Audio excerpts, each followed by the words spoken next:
I was 18 years old when I got married. I belonged to a very conservative family, a Baloch family, where good daughters never say no to their parents. My father wanted me to get married, and all I said was, if that makes you happy, I'll say yes. And of course, it was never a happy marriage. Just about after 2 years of getting married, about 9 years ago, I met a car accident. Somehow my husband fell asleep and the car fell in the ditch.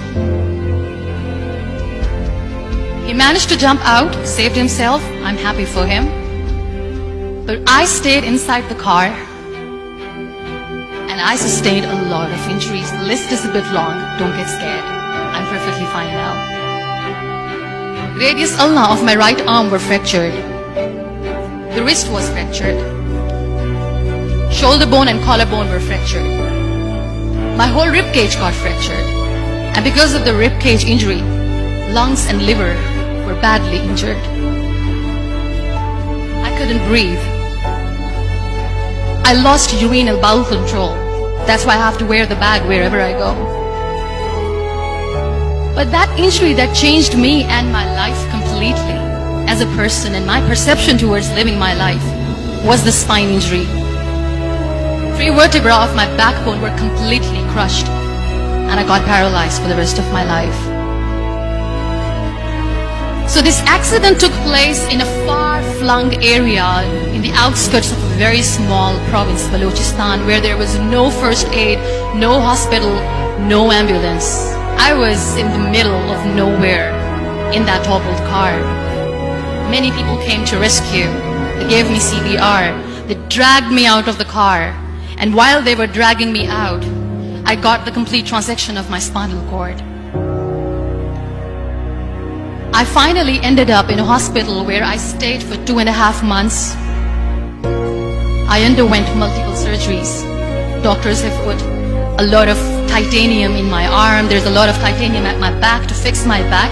That's why people in Pakistan call me the Iron Lady of Pakistan.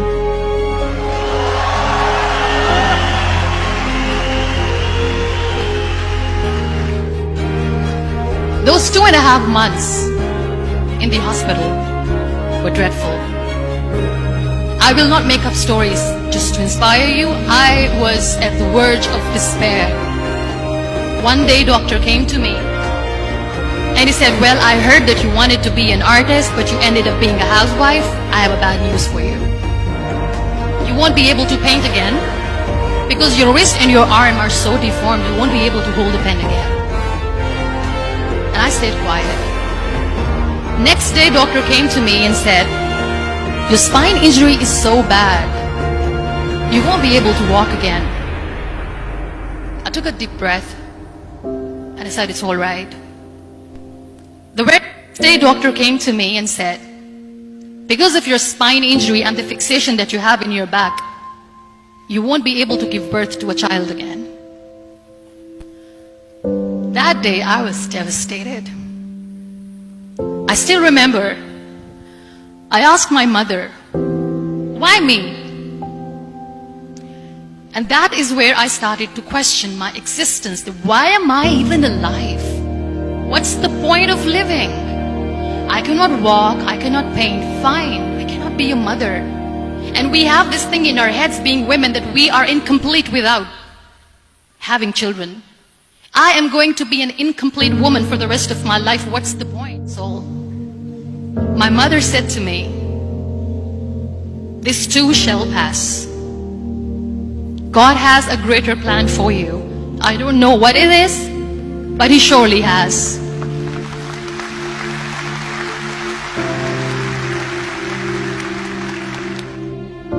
So what kept me going was, one day I asked my brothers, I know I have a deformed hand, but I'm tired of looking at these white walls in the hospital and wearing these white scrubs.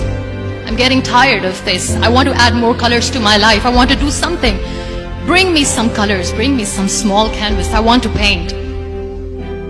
So the very first painting I made was on my deathbed, where I painted for the very first time.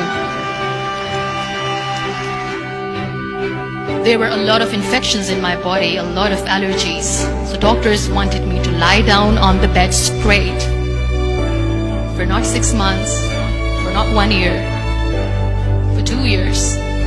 I was bedridden, confined in that one room, looking outside the window, listening to the birds chirping, and thinking maybe there will be a time when we'll be going out with the family and enjoying the nature.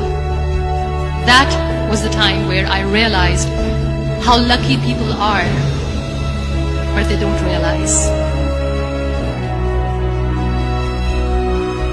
And you know how it all began? That day I decided that I'm going to fight my fears. We all have fears. Fear of unknown, fear of known, fear of losing people, fear of losing health, money. We want to excel in career, we want to become famous, we want to get money. We are scared all the time. So I wrote down one by one all those fears. And I decided that I'm going to overcome these fears one at a time. Do you know what was my biggest fear? Divorce. Work. But the day I decided that this is nothing but my fear, I liberated myself by setting him free. And I made myself emotionally so strong that the day I got the news that he's getting married, I sent him a text that I'm so happy for you and I wish you all the best. And he knows that I pray for him today.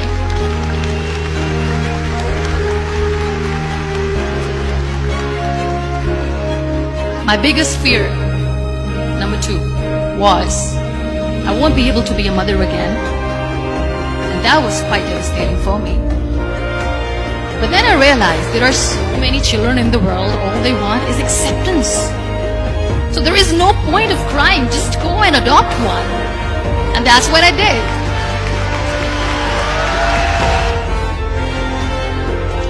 So when you accept yourself the way you are, the world recognizes you.